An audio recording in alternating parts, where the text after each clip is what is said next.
Hello guys मु आपण मानकर से चुलबुली प्रियर शिपिका आज गोटे नुआ ब्लॉग को मु आपण मानक स्वागत करुच्ची। तो ये सब देख सारा पर आपण मैंने भावुथे यहाँ कौन हम लिंब पत्र एलोवेरा हलदी से भी कंचा हलदी पूरा फ्रेश खोलिक आनी आमर लगाई हलदी जेहेतु तो सांगे सांगे आणिकी मुझे धोई देवी माटी पूरा परिष्कार करके टिक टिक करदे। आपण मैंने भावुंट ना यहाँ सब कौन हम एमती कौन पर काटुची सी प्रथम तो मुझे कुचे देती तो एटा हूँ मु साबुन तैयारी करी आनी तो से माने समस्ते बनाऊँ तो मुझे बनईदेली देखा केमती हो फास्ट टाइम बनाऊँ आपण मैंने भी देखूँ यही प्रोसेस बनइबे। तो एलोवेरा को एमती कंटा अंशटा तार बाहर कर देना एमती टिक टिक करके काटिदेली। तो मैंने सबू करते जेहेतु मत भल है मुझे करदेली आपण मानक जब भल लगे वीडियो लास्ट जाए देखूँ आपण मानक जब भल लगे कमेंट मत निहाती जनइबे। आउ थे जदि भी रेसिपी जानीपारे मत कहे मुझे कहीदेवी। तो वीडियो देखो एमती एलोवेरा भी आम गचर अच्छी सब आम माने बाड़ी अच्छी एलोवेरा गच अच्छी हलदी अच्छी लिंब पत्रटा ना मुझे जानी टे माने दूर तो एमती पूरा टिक टिक कर काटिदेवे हलदी एलोवेरा काट सारापर मुझे लिंब पत्र ताको भी माने बाछी देकी एमती रखीदेवे। तो एमती कर सारापर सब माने बहुत सुंदर देखा ना। तो एमती माने कंचा हलदीटा देने देहपाई भल कंचा हलदी लिंब पत्रटा देहपाई भल तो से मुझे नहीं एलोवेरा भी देहपाई बहुत भल। तो तापर ये ग्राइंडर जारे सब पूरे तो ये जमा भी पानी देविनी पानी जमा भी देवेनि कारण पानी देने साबुनटा सुखुआपाई ये टाइम लगे आ पानी देने साबुनटा हम ही ना जो अठा अंशटा साबुनटा रही। तो एमती मुझे माने भर्ती करदेना टोटाल भी पानी देवेनि आ जो प्रोसेस कहूँ से प्रोसेस कले साबुनटा शीघ्र ही पारि जदि कंचा हलदी नदे माने सुखिला हलदी देले हम। तो ये मुझे गोटे लक्स साबुन नहीं आई भी एमती टिक टिक करदे देखो यही प्रोसेस करेंगे पूरा टिक टिक करेंगे। मोर तो टिके माने बड़ साइज होती कारण अन्य साबुन रे जहाँ भी कर कि माने बेसी प्योर साबुन रे भल हम प्योर साबुन जोटा एटा मु गोटे लक्स साबुन नहीं। तो ये देखो पानी भी टोटाल दे नी एमती हो। तो प्योर साबुनटा माने शीघ्र मेल्ट होगा हेनी तो हार्ड टिके रही जाए साबुन गुरा।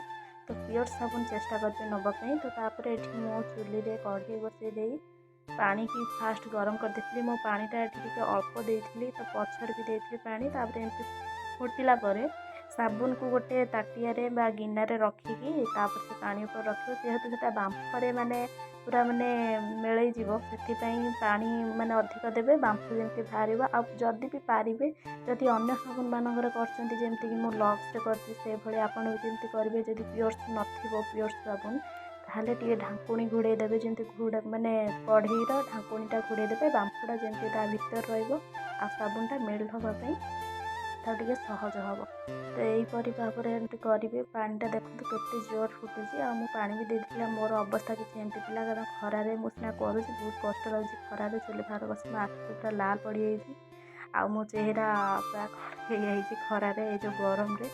तो देखो ये आमर मैंने होगा मुझे देखे पारे जो रसटा माने जो ग्राइंडिंग करी से रसटा को चिपुड़ी बाहर करी। तो साबुनटा आमर पूरा मेल्ट होता से मुझे रसटा देकी गरम पानी बसई गरम पानी से सब मिक्स कर सारापर गरम पानी किस समय रखिए रखी एमती घाटे से जाए घाटे जे जाए सी गोटे अठा माने भली है अठा भली हम कारण आम जो ग्राइंडटा करके ना सी पूरा गोटे अठा सेप्र हम ताको रस देवे जमा भी से कहती पानी देवेनि देखो आम से रसटा ही खाली पानी होगला आ देखो पूरा गोटे गुड़ जमी देखा हुए सेमती देखा तापर देखिए पूरा पूरा केक भली देखा जमी घर आम केक तैयारी कले चॉकलेट केक एमती देखा हुए सेम देखा। तो ये गरम पानी एमती किसी समय घाटला जमी आमर गुड़ पागटा हुए नहीं कि अठा अठा पूरा लगे देखो मुझे देखा ये देख पूरा अठा अठा लगे पूरा साबुन भली एमती मैंने अठा अठा लगला जाकि आप खोलिए नहले सेमती जाऊे कि समय जाली माने कौन कहले गरम पानी रही भी बेस समय भल कि एमती पूरा अठा हो सारापर गरम पानी खोलिए तो बहुत भल हम ये प्रोसेस करूँ। तापर देखो आम फाइनाल लुक एमती थी पूरा गोटे चॉकलेट केक जमी कही चॉकलेट केक भली ही देखा तो तापर ये गोटे गिना को माने बाहर करदेवी। ତ ଆମର ଗିନାକୁ ବାହାର କରିସାରିଲା ପରେ ମାନେ ମୋର ଏଠି ମାନେ ଛାଞ୍ଚ ଯେଉଁ କୁହନ୍ତି ଆମର ନାହିଁ, ତ ସେଥିପାଇଁ ମୁଁ ଗୋଟେ ଗିନାରେ ଦେଇଛି। ତ ଗିନାଟାରେ ଦେଲେ ବି ସେ ଗୋଟେ ସେପ୍ ଆସିବ। ସାବୁନ ଆମର ଏଠି ରେଡ଼ି। ଏଇ ପ୍ରୋସେସ୍ରେ କଲେ ସାବୁନ ବି ବହୁତ ସୁନ୍ଦର ହେବ। ଆଉ ଏଇଟା ଯଦି ଫ୍ରିଜ୍ରେ ରଖିଦେବ ବି ବହୁତ ଶୀଘ୍ର ହେଇଯିବ। କିନ୍ତୁ ଯଦି ଫ୍ୟାନ୍ ପବନରେ ରଖିବା ପାଇଁ ଚାହୁଁଛ କି ଖୋଲା ରଖିବା ପାଇଁ ଚାହୁଁଛ, ଗୋଟେ ଦିନ ଲାଗିବ। ଫ୍ରିଜ୍ରେ ରଖିଲେ ଗୋଟେ ଘଣ୍ଟା ମାନେ ଲାଗିଯିବ। ଆଉ ସାବୁନଟି ବହୁତ ଭଲ, ମୁଁ ତ ୟୁଜ୍ କରିସାରିଛି, ଆପଣମାନେ ବି କରନ୍ତୁ। ରହିଲି, ଜୟ ଜଗନ୍ନାଥ।